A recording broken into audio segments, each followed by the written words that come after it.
Time for the goofy. When I first saw this story, I had to reread it and go to several other sources because I actually couldn't believe it, seriously. Against the backdrop of terrorist tragedy and all the numerous attacks, there was a parade held this week in London, the city that declares zero tolerance for terrorism. The annual parade is called the Al-Quds Day, which calls for the destruction of the state of Israel. Supporters of the terrorist group Hezbollah were marching in the parade, and their flag was flying. With chants of death to Israel, they burned the Israeli flag.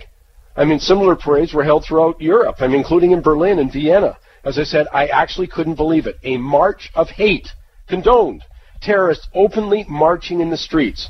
I mean, really, where do we collectively think a celebration of hate leads? To peace? I guess it's obviously okay with some people. And it obviously invites massive criticism of the open border refugee policies embraced in the in the EU. That's been imported into the UK.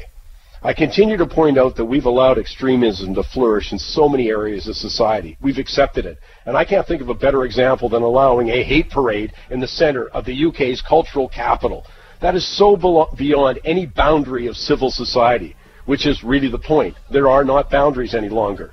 I shudder to think what we do if a similar parade was held in Canada, but you better think about it because it already has happened in Calgary.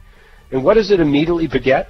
Confrontation and soon violence. I mean, do you really think Calgary is better for allowing that march? Is Canada a better country for importing hate towards any group?